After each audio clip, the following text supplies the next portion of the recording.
Hola, buenos días. Estamos con Luis Fernández y Vania Salgado de la organización Nosotros. Muchas gracias por recibirnos. Gracias. Y con Efren de la Comisión de Vivienda de la Asamblea Legislativa de la Ciudad de México. Estamos hoy para platicar sobre transparencia y rendición de cuentas en el proceso de reconstrucción. Muchas gracias. A ti, Janet. Bueno, estamos haciendo esta serie de entrevistas para ahondar en algunos de los temas que ya hemos venido conversando. Quisiéramos preguntarles de manera general, para iniciar la conversación, ¿cuáles son los principales retos que ustedes perciben a los que se está enfrentando el proceso de la reconstrucción y que mayor impacto tienen en que no se pueda dar atención a las personas damnificadas? Creo que hay un primer tema, Janet, que surgió desde el día 1, posterior al temblor, y que existen ya protocolos para poder levantarlos, que son el censo de damnificados. El censo de damnificados por un lado y el censo de daños, que son cosas distintas. Por un lado están los damnificados, en donde pones la atención en las personas afectadas, y cada una de esas personas afectadas está ligada a un daño en específico, que puede ser de distintas proporciones o de distintos tipos. Pueden ser temas de salud, pueden ser temas de daño patrimonial, pueden ser temas de daño en alguno de tus negocios, pueden ser daños de distintos tipos. Personas que perdieron luz completa en su casa, personas que tuvieron fisuras en sus inmuebles, pensando en el daño hacia bienes inmuebles en específico, pero al final todo eso se tendría que reducir a un censo muy completo que te permita priorizar como gobierno o como autoridad en dónde ejerces los recursos para atender justo a los de mayor necesidad y a los de mayor riesgo, y posteriormente, empezar a ejecutar tu plan de acción. Este censo es el día ya casi después son casi ya 10 meses del sismo, que no conocemos, que no hicieron público, y no se pide hacerlo público con datos personales, se pide hacerlo público con datos agregados. En varias ocasiones aseguraron que sí lo levantaron ese censo, y muchas veces dudamos que efectivamente se haya levantado, tanto por el gobierno federal como por los gobiernos estatales o los gobiernos delegacionales, porque es una autoridad de acuerdo a Protección Civil, que está, es una responsabilidad compartida. Evidentemente el gobierno federal no se daría abasto para asegurar un censo de esta naturaleza, pero las autoridades locales deberían de hacerlo. Entonces, creo que ese es uno de los grandes retos que tenemos al día de hoy, que tuvimos el día posterior al temblor, y que no permite que se atienda de manera efectiva y eficiente a los damnificados. Creo que ese es un gran primer tema. Sí, yo diría que el segundo tema tiene que ver con la falta de priorización en la reconstrucción de las viviendas. Creo que a 10 meses del sismo es muy importante decir que los únicos lugares en los que ha habido una reconstrucción de viviendas es donde hubo recursos privados, donde las propias personas decidieron rehabilitar sus edificios por sus propios medios, o en donde fundaciones como por ejemplo Slim entró con recurso privado a reconstruir la zona de Xochimilco, que también ha tenido un detenimiento, ¿no? Sin embargo, para la mayoría de los inmuebles multifamiliares afectados, estamos, y aquí hablo un poco con mi voz como afectada del sismo, estamos atorados en que las soluciones presentadas en la Ley para la Reconstrucción a través de una redensificación no responden a nuestras necesidades y a nuestras vulnerabilidades, porque si recordamos, el mecanismo funciona que se construyen viviendas adicionales que se espera sean compradas al precio del mercado por ciudadanos comunes y corrientes que están por fuera, que van a ser los que finalmente financien el proyecto de la reconstrucción de los edificios dañados, y que los damnificados no tengan que pagar la reposición de sus viviendas. Sin embargo, esto funciona a través de un crédito, al cual pues muchos de los afectados son adultos mayores, hay muchas mujeres madres solteras, personas con enfermedades crónico-degenerativas, personas que o no son sujetos de crédito o que la carga crediticia es muy importante para ellos, y por tanto pues este mecanismo de redensificación ha demostrado en los 10 meses que no ha habido avances, que no es la mejor solución para la reconstrucción de los multifamiliares. Entonces, por eso por una parte. Por la otra parte, los recursos que se aprobaron en el presupuesto de egresos 2018 fueron orientados básicamente a temas de la construcción de infraestructura pública, pero nunca hubo una prioridad en la reconstrucción de las viviendas, donde existe la necesidad de las personas, donde está el problema social. No fue hasta principios de junio que finalmente se creó el Fideicomiso para la Reconstrucción y Rehabilitación de las Viviendas, que es uno de los mejores mecanismos o instrumentos financieros que te puede dar mejor transparencia, te permite una multianualidad, en vez de tener que vigilar un presupuesto en diferentes dependencias. Sin embargo, las reglas actuales del Fideicomiso no son las mejores, tiene algunas fallas. Yo diría, número uno, no tiene mecanismos de fiscalización social. No, uno como damnificado o como ciudadano no puede ir y verificar cómo se está utilizando el dinero del fideicomiso. Número dos, está sectorizado a una sola dependencia, a SEDUBI. No participan otros entes que tienen que ver en la reconstrucción, como lo pudo haber sido el INVI, como lo pudo haber sido la Secretaría de Finanzas, como lo pudo haber sido expertos o damnificados mismos. No hay un comité orgánico. Número 3, las reglas para el acceso al fideicomiso no son claras. Se supone que está hecho en apego a los artículos 22, 23 y 24 de la Ley de Reconstrucción, es decir, para personas justamente vulnerables, como lo comentábamos, pero no hay criterios de quiénes pueden acceder o cuáles son esos criterios de vulnerabilidad. Y tampoco tiene criterios claros en una cláusula que supuestamente te permite acceder a un monto mayor a lo establecido, que son 300,000 pesos para rehabilitación por vivienda o 410,000 pesos más 90,000 que vienen de otro lado, totalizando 500,000 para la reconstrucción por vivienda. Esta cláusula te permite que una votación por el comité del fideicomiso en caso de que necesites un monto mayor. Sin embargo, no hay criterios claros de cómo se va a dar este mayor monto, dando pie a que haya una discrecionalidad al acceso a los recursos. Entonces, mientras los lineamientos o las reglas de operación de los recursos públicos para la reconstrucción de viviendas no sean mejorados, el fideicomiso, que es el mejor instrumento financiero, no va a funcionar de la manera que queremos que funcione. Muy bien, ahorita entramos a detalle en algunos de estos puntos, pero creo que son, pues sí, muy importantes y es parte de lo que hemos venido escuchando de diferentes actores. Quisiera preguntarles cuáles son las acciones que ustedes identifican como prioritarias para que en el corto plazo se puedan abatir algunos de estos problemas u otros y podamos destrabar el proceso de reconstrucción. Sabemos que hay muchas acciones pendientes, pero como siguientes pasos indispensables para continuar el proceso. Hay uno que es preocupante, Janet, y creo que es el primero, y tuvo que haber sido el primero hace también bastante tiempo, es el de la publicación de los polígonos de riesgo. Y no solo la publicación de los polígonos de riesgo, eso es lo de menos, es la atención específica de cada polígono de riesgo. ¿Qué es un polígono de riesgo? Son distintos edificios o distintas edificaciones o espacios con daño estructural grave que pueden poner en riesgo la vida de personas que estén alrededor, que es transeúntes, que estén caminando por la zona, o pues prácticamente que puedan afectar a edificios, ahora sí que edificios aledaños. Esa información, a partir de personas que integran nosotros, de fundadores de nosotros que fueron parte de la Comisión de Reconstrucción, sabemos que hicieron un análisis de esos polígonos de riesgo y que no se hizo público, y que de nuevo es al día de hoy que no se ha hecho público.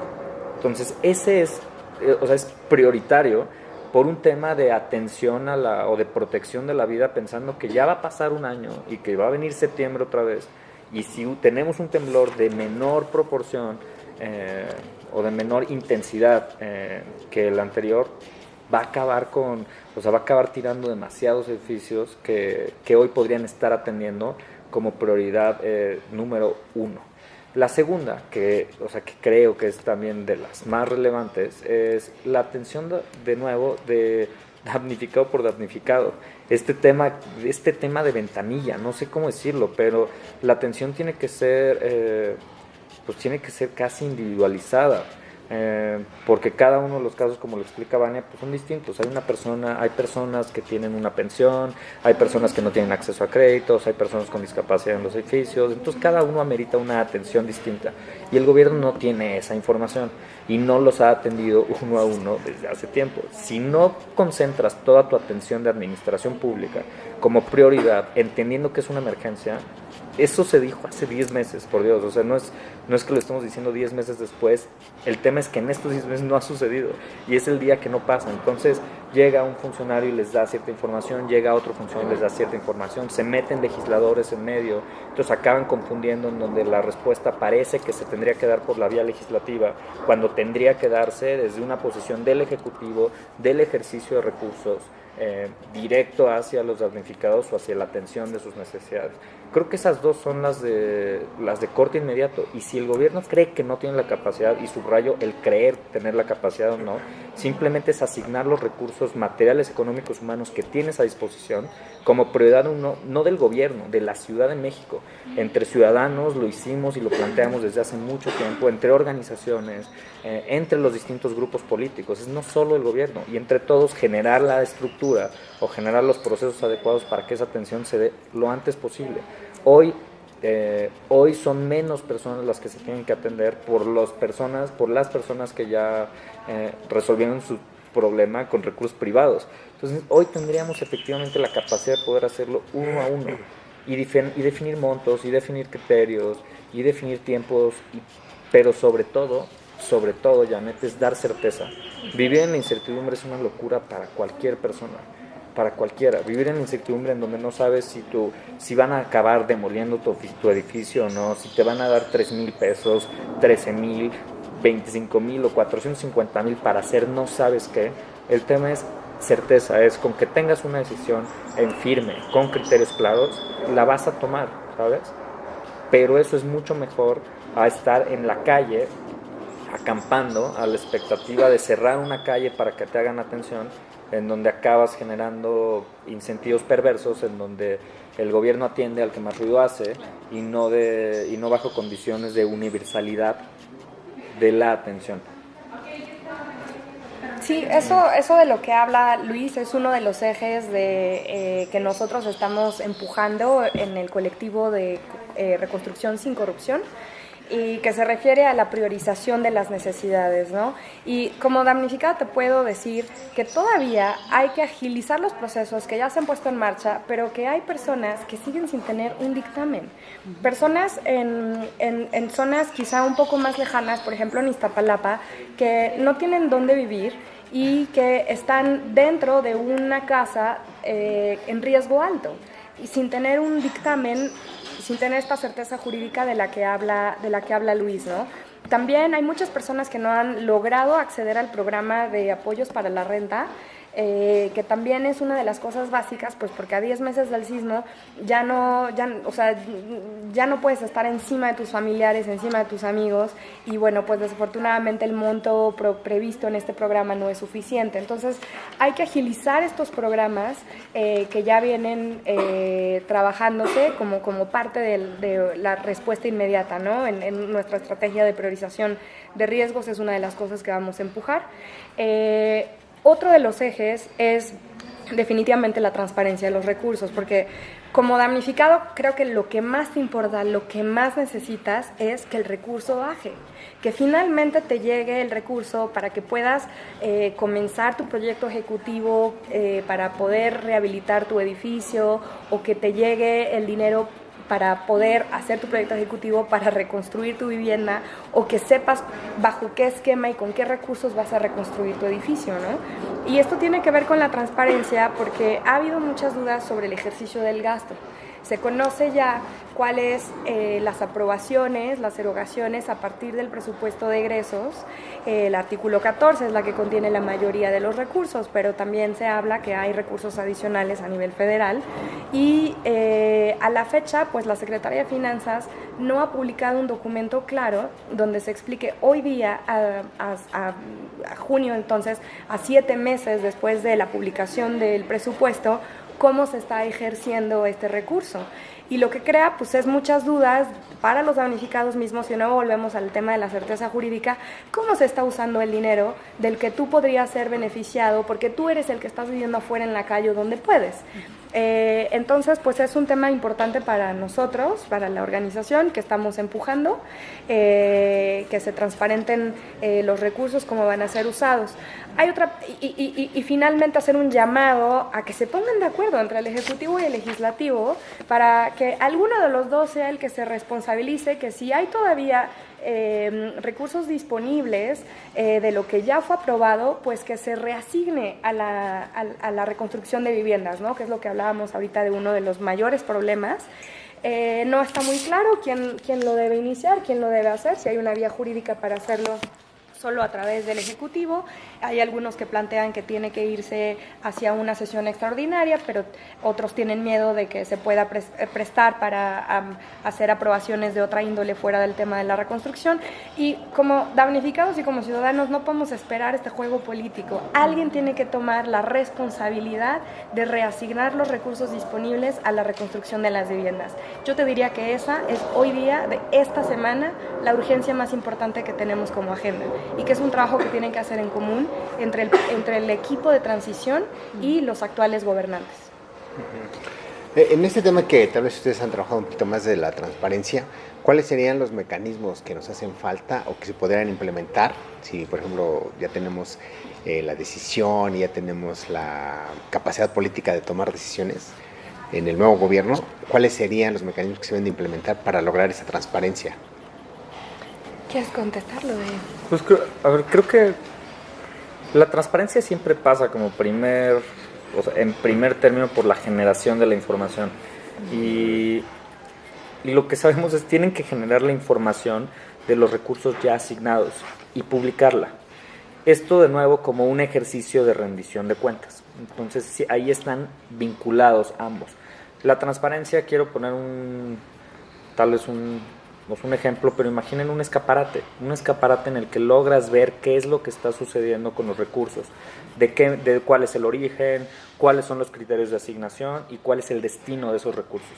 De forma que tanto beneficiarios, en este caso damnificados, o organizaciones de la sociedad civil, o la misma oposición política, o cualquier persona que sea, pueda saber qué está sucediendo con esos recursos. Después hay un tema de rendición de cuentas adicional, que es cómo justificas, es la justificación del origen, la justificación de la asignación y la justificación del destino final. Y esa justificación tiene que fundamentarse en criterios, en criterios de priorización. Y esos criterios de priorización son los que se necesitan justo en las reglas, en el diseño institucional o el diseño para, el diseño de los procesos para que bajen esos recursos hasta los damnificados. De nuevo, esto no necesariamente está sucediendo. Y pongo un ejemplo de lo que sucedió hace unos meses con los oficios, con los famosos oficios firmados por 3 legisladores. Hay un trabajo de 2 meses de 2 o 3 meses de la Comisión de Reconstrucción, de la primera integración de la Comisión de Reconstrucción. Hacen un diagnóstico, hacen una referencia a casi 150 inmuebles, con la prioridad específica persona por persona, y cómo poder asignar parte de esos recursos. Entregan esta información el 15 de enero al Legislativo, quien tenía que asignar los recursos asignados en el presupuesto 2018 para la reconstrucción. Lo primero es que el escaparate todavía ni siquiera vemos qué está sucediendo en ese escaparate. Después ponen una manta en el escaparate para no saber qué pasa y presentan una propuesta distinta de asignación a la petición que había hecho la Comisión para la Reconstrucción. Y entre el 15 de enero y el 15 de febrero se firman alrededor de 47 oficios. Se firman 47 oficios de asignación a las 16 delegaciones, a las dependencias del gobierno de la Ciudad de México, con distintos montos que se desprendían del artículo 13 y 14 del presupuesto de egresos, ¿no? Entonces, después vemos se vuelve a abrir el escaparate y de repente vemos que la asignación ya está hecha, pero el criterio de cómo pasó del origen a la asignación no existe. Ya no viste qué pasó exactamente en medio, no supiste que firmaron o no. Y aquí les comparto un dato curioso, y la verdad es, a mi parecer, bastante interesante. Hicimos una solicitud de información en esa fecha, la misma solicitud de información a dos órganos públicos. Por un lado, uno del Ejecutivo, la Secretaría de Finanzas, y por el otro lado, la Asamblea Legislativa, solicitando la información de dichos oficios. La publicación de esos oficios, nada más. Ya, digamos, conociendo que se habían publicado, queremos tener una copia de las versiones originales de esos oficios. La Asamblea Legislativa contesta que es información reservada porque hubo una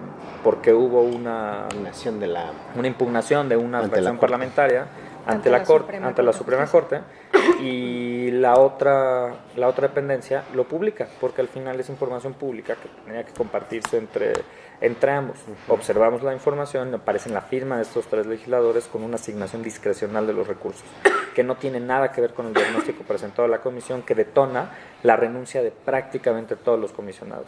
En esto, otra vez, con el escaparate tapado, no sabemos cómo se asignan y después cómo se gasta, o más bien el origen ya la erogación final del recurso. Hay una ventana todavía que sigue siendo un limbo para todos, a pesar de que se ha solicitado, de cuántos de esos recursos efectivamente se ejecutaron y cuántos no. Entonces hay una respuesta que se le da a grupos de damnificados de manera informal por autoridades de la Secretaría de Finanzas, en donde dicen, lo que queda de ese monto de la fracción 14 es tanto, ¿no? Esa es la información. Y es ok, dame información, déjame ver de dónde es, por qué te queda eso, quién sí gastó, quién no gastó. Es que todavía no tenemos toda esa información. Te dicen, ya todo está en la plataforma, ahora sí vamos a los mecanismos. Cuando hablamos de los mecanismos y los medios, pensamos en los medios para hacer pública esa información. Este escaparate, ¿cómo se ve? Pues se ve hoy la forma más fácil de transparentar los recursos para que cualquier persona acceda, pues es a través de medios digitales. Tener prácticamente todo lo mejor adecuado, arreglado, organizado posible en una página de internet en donde salga el origen, la asignación y el destino del gasto. ¿Por qué se ejecutó de una manera? ¿Por qué no de otra? ¿Cuáles fueron los criterios? Entonces, hoy en la plataforma existe información limitada. Existe información todavía muy dispersa que a veces es difícil de leer para un ciudadano promedio del 2017. Cuando me refiero a un ciudadano promedio, no pienso en ciudadanos de primer y segundo. Pienso que entras a la plataforma para ver cuánto se le dio a la Agencia de Gestión Urbana, entras y de repente aparecen 180 oficios, en donde ya tienes que tener ciertas herramientas digitales para poder acceder a eso, cierta capacidad para poder leer esa información, y después viene en letra chiquita, se le dieron 100 millones a la Fundación Slim para que arregle 2 escuelas, ¿no? Y viene ahí una justificación genérica. Puede ser que se haya hecho, puede ser que no, puede ser que haya sido una buena designación, puede ser que no, ya no nos tocará juzgar, pero está justificado ahí parte de los recursos del 2017. Para el 2018 no aparece nada, aparece la asignación. Entonces ya se asignaron 600 millones de pesos a tal dependencia, tanto a las delegaciones, tanto a cada organismo público, pero no alcanzas a acceder a más información. Entonces, cuando eres un ciudadano no damnificado, entras y dices, oye, todavía falta, ¿sabes? Entras y puedes pedir información, te puedes dar el lujo de hacer una solicitud de acceso a la información y esperar 9 días hábiles a que te contesten, con la posibilidad de que te pidan una prórroga y tardarte 15 o 20 días hábiles.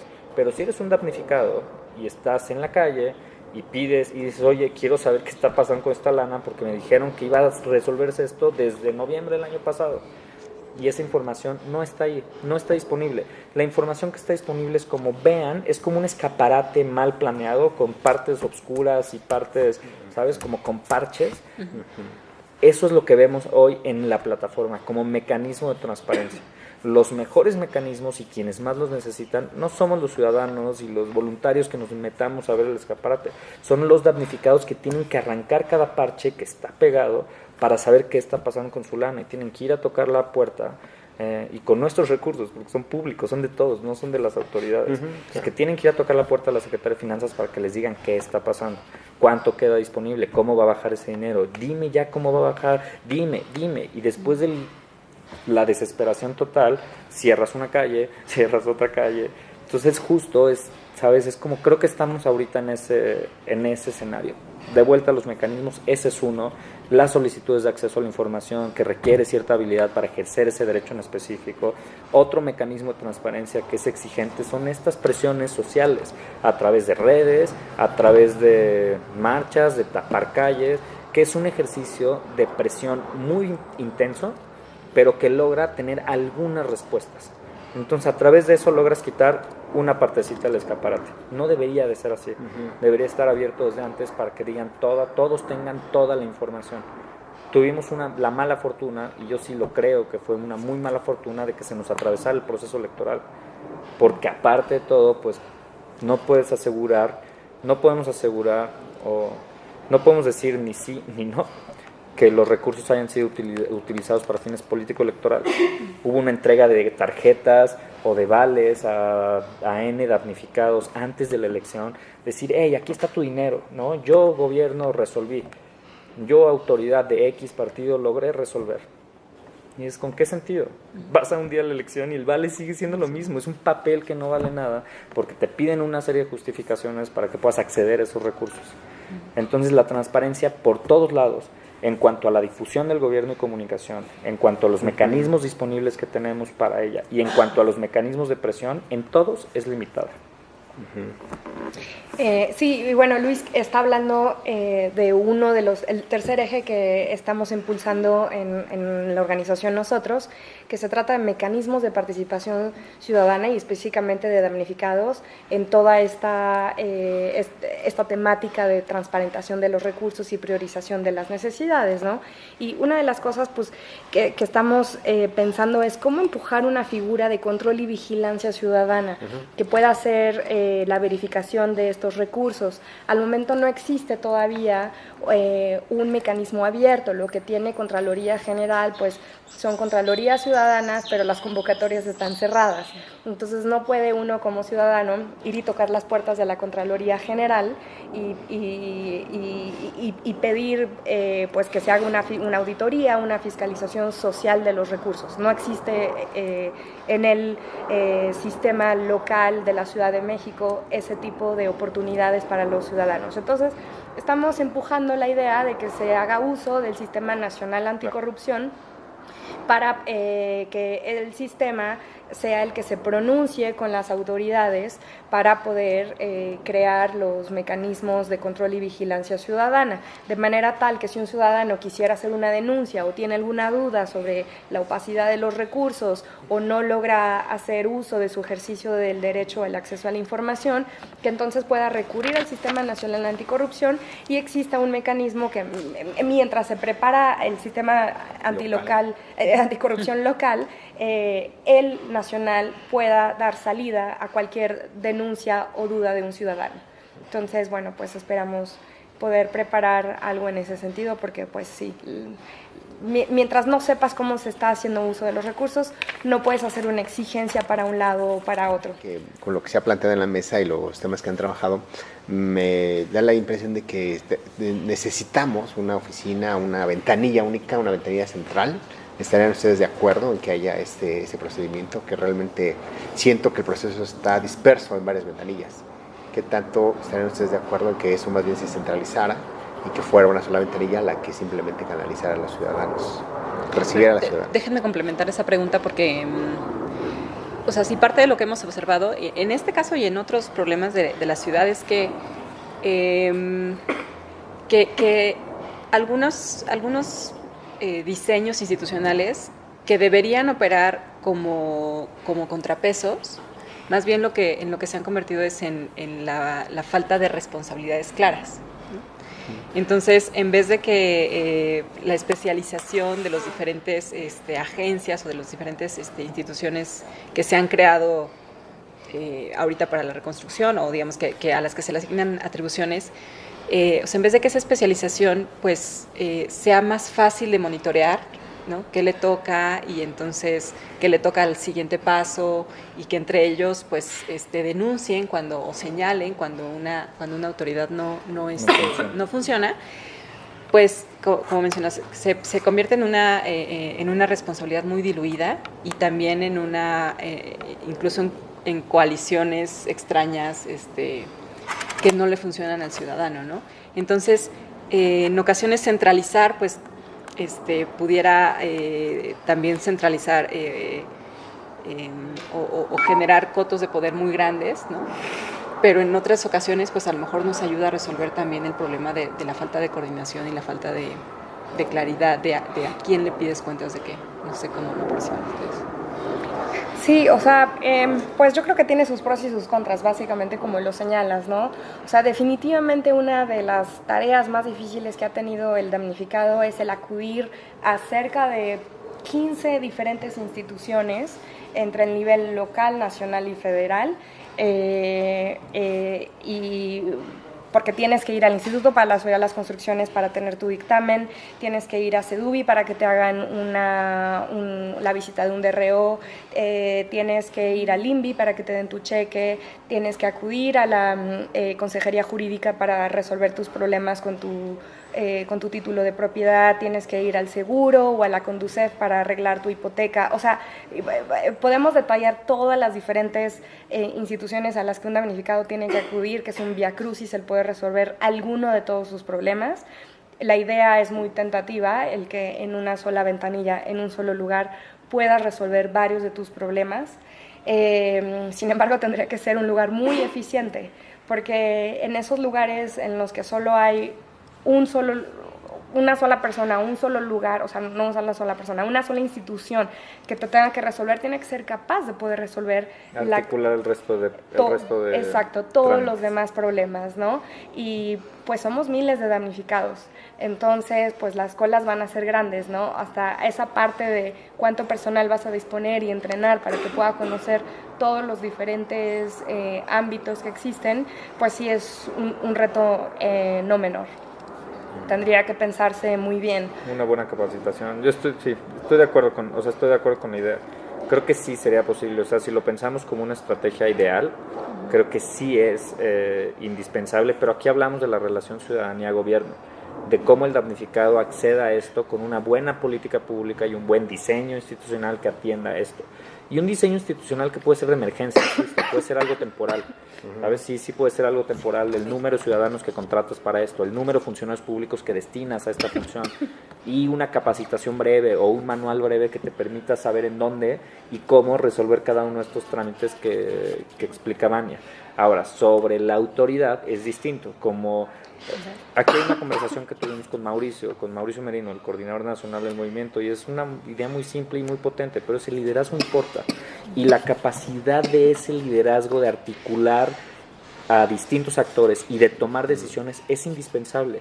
Si la autoridad está diluida y el jefe de gobierno toma algunas atribuciones y el secretario de finanzas toma otras y el comisionado para la reconstrucción toma otras y el responsable del fideicomiso toma otras y puedo ir agregando actores, efectivamente la autoridad está diluida y cada uno de esos eslabones es débil en el sentido en el que se tienen que consultar unos a otros y es un contrapeso innecesario en procesos o en casos de emergencia como el de la reconstrucción. Es hasta absurdo. Necesitas un liderazgo fuerte que tome la batuta sobre las decisiones y que tome responsabilidad, ¿sabes? Si esa persona no está buscando un puesto público después, qué mejor, porque sabes que va a tomar la responsabilidad honesta y va a asumir consecuencias de las decisiones que tome, pero tiene que tener protección también y tiene que tener capacidad de articulación cuando me refiero a protección me refiero a las decisiones que tome, porque tiene que tomar decisiones rápidas, ¿sabes? Y al mismo tiempo protegerse de que esté justificado el gasto, de que exista una licitación en caso de que haya una constructora involucrada, de que exista un dictamen a algún edificio, si ya van a construir uno, que el proyecto esté bien hecho y que no sea un proyecto. Entonces hay muchas responsabilidades en medio que por temor, y a veces no menor, y más con casos como el de esta semana, que se cae una plaza comercial, pues con casos de esos no menores, lo menos que quieres es decir, yo soy el responsable de todo, ¿no? Porque todos los ojos van hacia allá. ¿Y dónde ves tú ese liderazgo? ¿Lo situarías? Yo lo situaría hoy en la Comisión de Reconstrucción. No sé si es Edgar Tungui, siempre pronuncio mal el apellido, no sé si es él como personaje, pero la atribución y la facultad tiene que recaer sobre ese comisionado. Fue una de las ideas que se planteó justo desde nosotros, desde la creación de un fondo único para la reconstrucción, que quien coordinara ese fondo y esa comisión pudiera tener las facultades extraordinarias para tomar decisiones. Insistimos, es eso lo que necesitas, pero las tienes que tomar esas decisiones con evidencia, con información, con un censo de daños y con mucha responsabilidad. Me queda claro que es mucha responsabilidad. Tú no las puedes tomar de la noche a la mañana tampoco, pero mientras vas levantando eso vas tomando decisiones. Creo que estaba sucediendo hasta que pasó lo de la Asamblea Legislativa. Y después, una vez sin esta atribución y todo politizado, se acabó diluyendo la responsabilidad después del cambio de los comisionados y mucho más con el proceso de reconstrucción y la salida de Mancera del gobierno de la Ciudad de México. Por el trabajo de campo que ustedes han realizado, bueno, por el seguimiento que han dado al tema, ¿tienen estimaciones de cuántas personas siguen en la calle, cuántas personas están demandando cheques o ayuda para renta y que no lo están recibiendo? No, la verdad no. O sea, en algún inicio iniciamos un censo que empezó en la colonia Narvarte y luego se extendió a algunas zonas, pero ya es viejo. Entonces, no, ya no seguimos ese tema. Ok. Y bueno, habíamos comentado que la mayor parte del dinero está en el artículo 14. Ese dinero, ustedes, por el seguimiento que han dado al tema, ¿es suficiente, es insuficiente? ¿Nos hace falta más dinero? Pues no lo vas a saber hasta que no sabes el tamaño del daño, ¿no? Pero bueno, o sea, ya más o menos se sabe que hay 800, 900 edificios dañados. Son números que, de nuevo, escuchamos aquí y allá, ¿no? No hay certeza de que ese es el número específico de edificios. Ayer escuché que de esos, 345 son los que se tienen que reconstruir. Y más o menos empiezas a hacer cálculos y dices, bueno, pues un edificio promedio tiene tantos pisos y más o menos puede costarte entre 17 y 20 millones. Y bueno, pues, o sea, en esos números chafas y mágicos, yo te diría que sí, el gobierno de la ciudad tiene capacidad para poder subsidiar el costo de la reconstrucción, que no es un tema privado. En el momento en el que tienes un edificio que si no rehabilitas o no reconstruyes se te va a quedar ahí arriesgando al resto de la ciudadanía, es un problema público. Entonces, desde ese sentido, desde esa óptica, yo considero que se deben utilizar recursos públicos, que hay un dinero importante que puede dar solución, quizá no a la totalidad, porque también tienes que contar los de rehabilitación y no sabemos cuánto puede costar, pero, o sea, yo creo que en 2 años el gobierno de la ciudad, sin endeudarse, podría ser capaz de poder avanzar, si no el 50, el 70 y quizás hasta el 80% de la reconstrucción que se necesita, pero bueno, pues son números muy mal hechos porque no está todavía el tamaño de los daños concluido.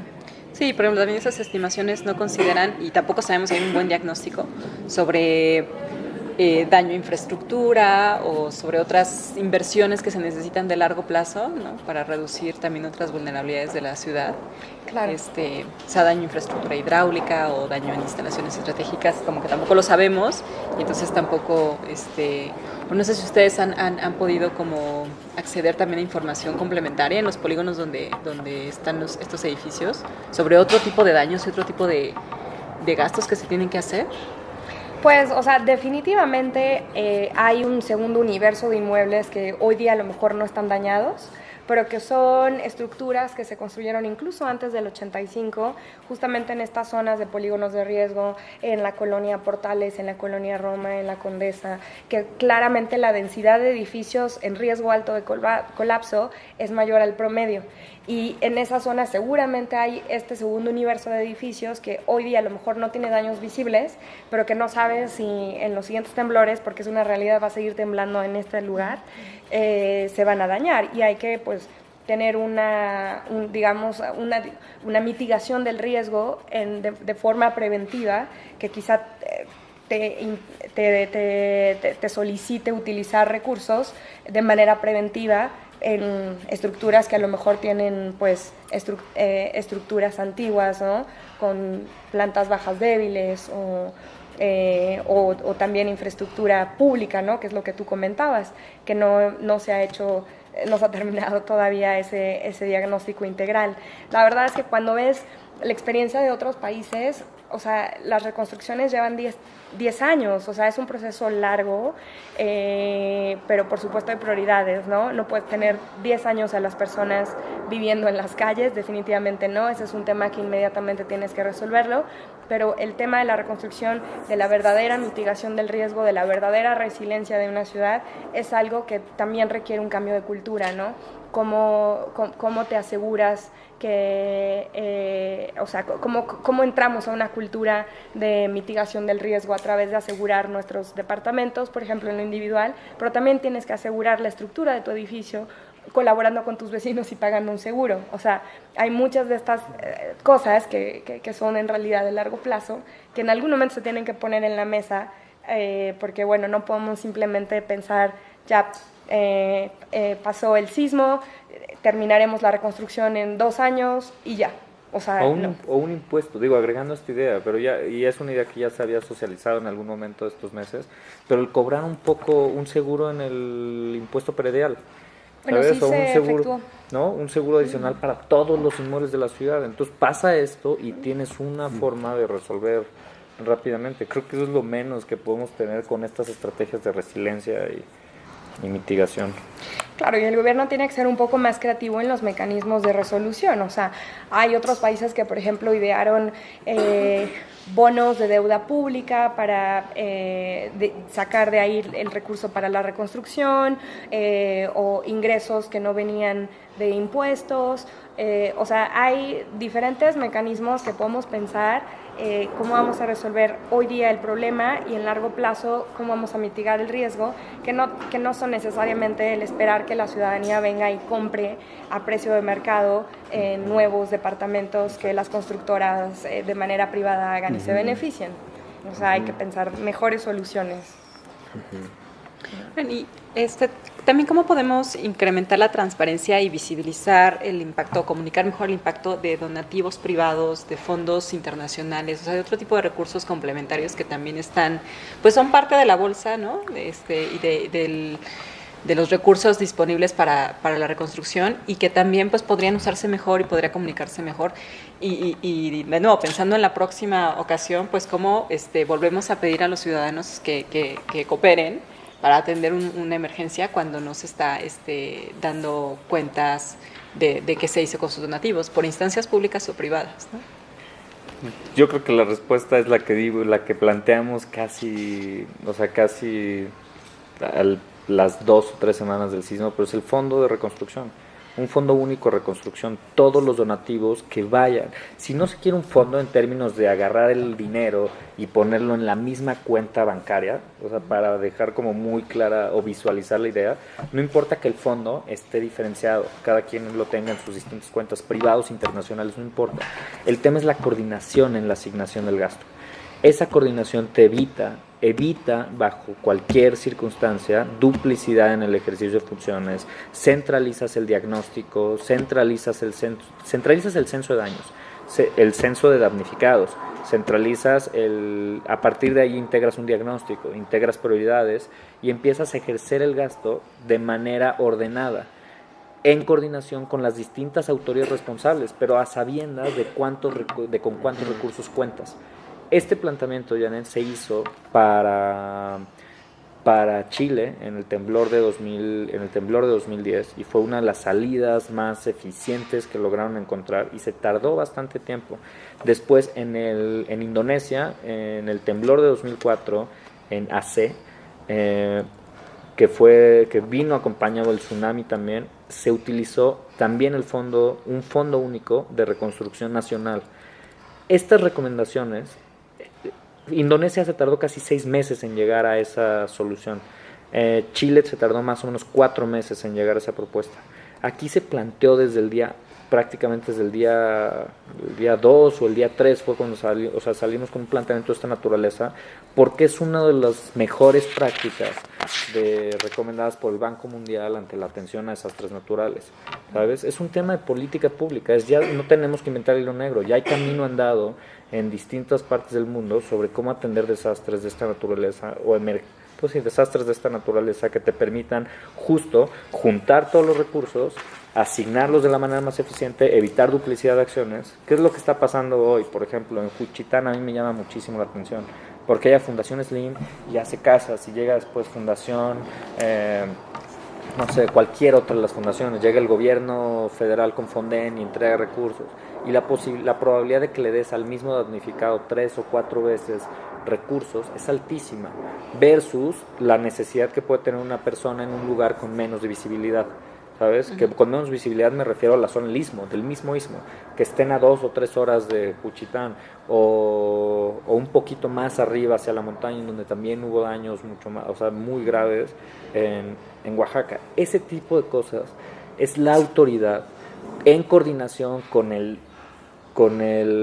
Senapred, se me fue el significado, el sistema, ¿no?, de prevención de desastres, que está vinculado con todas las áreas de protección civil de todos los municipios del país, de todos los gobiernos estatales. La capacidad de integrar la información es alta.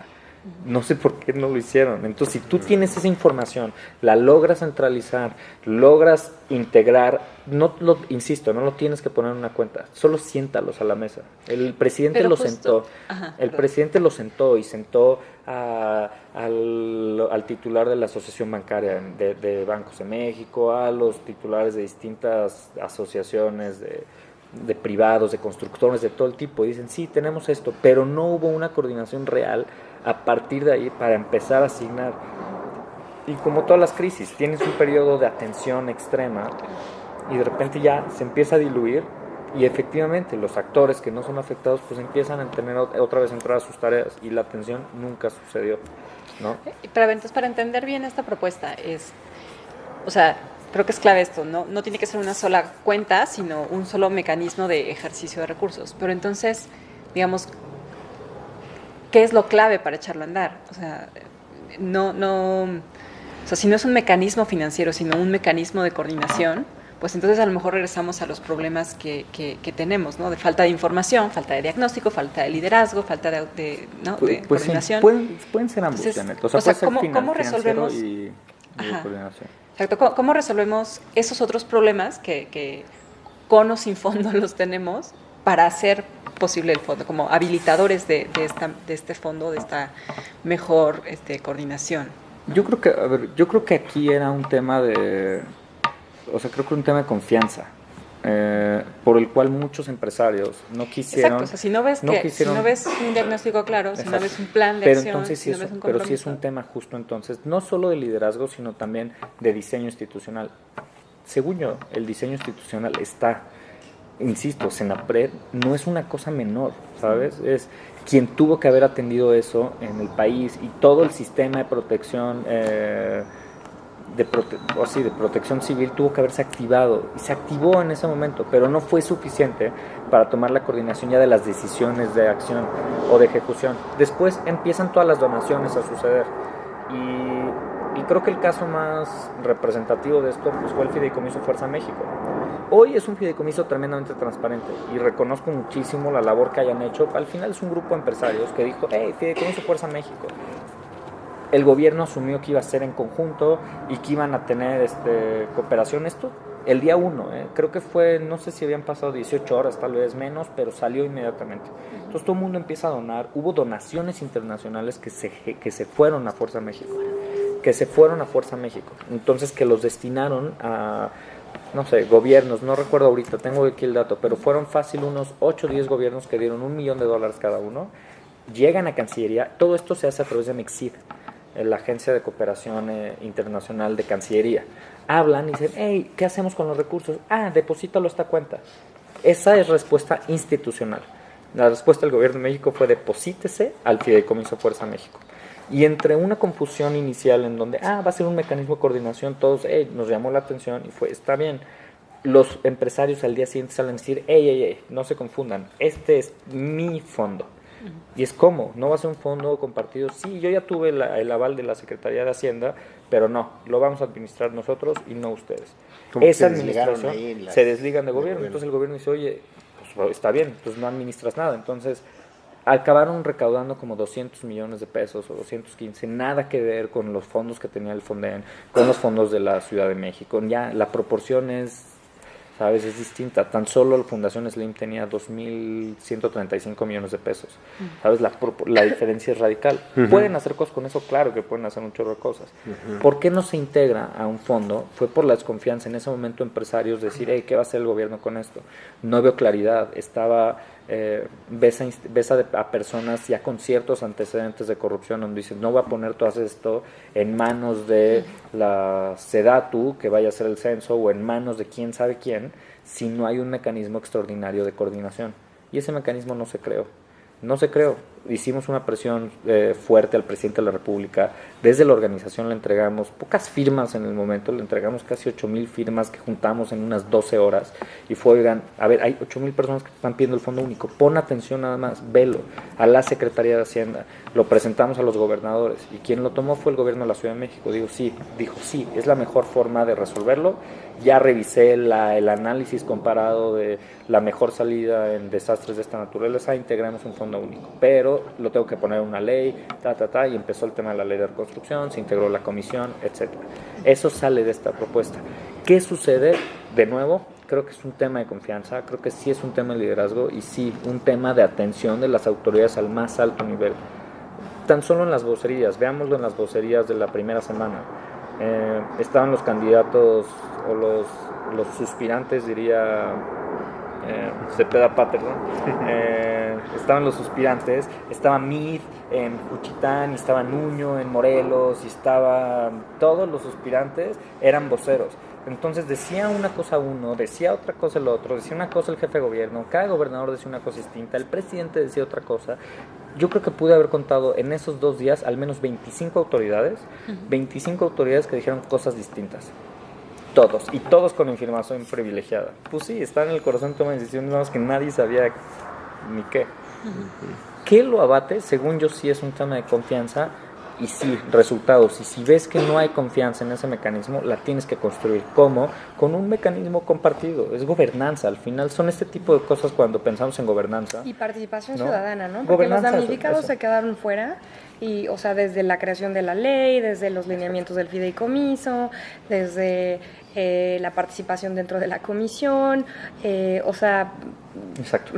Cuando pienso en mecanismos de gobernanza son eso, es saber, tienes que tener a los titulares del derecho, a los beneficiarios, a las autoridades responsables, a las principales organizaciones involucradas en el tema.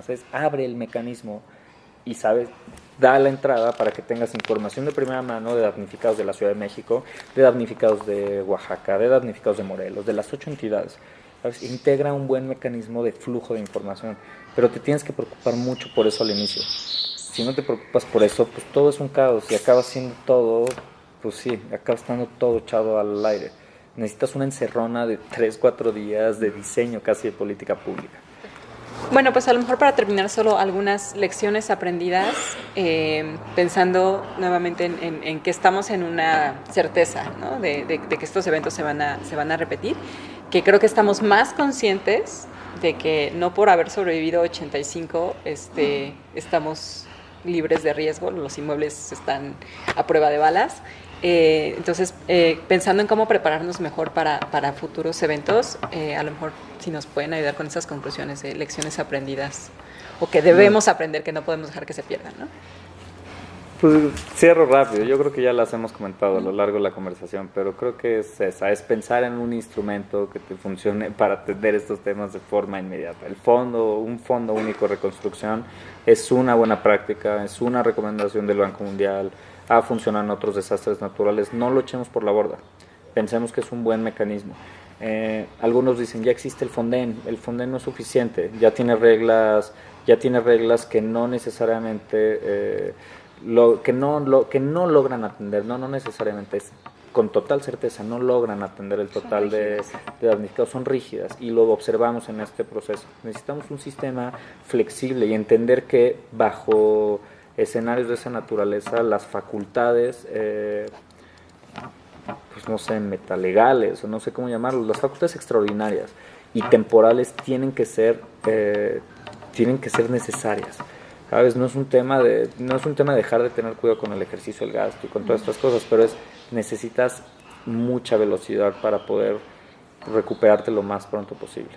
Entonces creo que eso, y el censo es la herramienta principal, que no se pase y que se publique de manera inmediata. Ese instrumento, cambie o no cambie el gobierno, no se agarre en un proceso electoral o no, es indispensable para tomar decisiones. Ese tendría que ser un censo que vincule damnificados con daños. Yo me quedaría con dos cosas. Una es poner al damnificado o a la persona afectada al centro, pero con eso quiero decir algo muy importante. Quiero decir que esté por encima el problema social, encima del juego político, porque yo creo que nos hemos visto muy dañados por eso.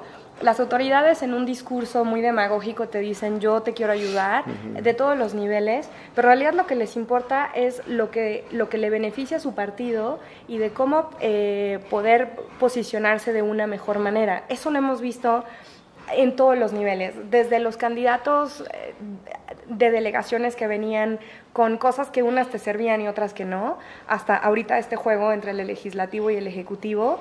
Y yo pediría así muchísimo una responsabilidad de los gobernantes y de los políticos, sí, que en serio quieran resolver el problema social, porque creo que se necesita simplemente voluntad política para hacerlo, rebasando todos estos juegos de política que existen por detrás. Y el segundo punto es verdaderamente escuchar a la ciudadanía y a los damnificados. O sea, de manera demagógica, de nuevo, se dice que se escuchan, que se sientan, quizás se toman, quizá hay alguna que otra mesa de trabajo con quizá un grupo y con otro, pero nunca es una consulta amplia, y las instituciones donde supuestamente podrían participar, que es por ejemplo, la Comisión para la Reconstrucción, es una vez al mes en un consejo consultivo. Quién sabe cómo escogieron estos damnificados, los conozco, pero estos damnificados no rinden cuentas de vuelta hacia el resto de la ciudadanía, ¿no? Entonces hay que pensar bien cómo integramos mejor una consulta más amplia con los damnificados, que finalmente le van a poner una de las voces más importantes a la resolución de estos problemas. Sumo una cosa ahí sencilla, pero sí es una palabra, es mucha comunicación, mucha comunicación. Lo necesitas, es comunicación social, vaya.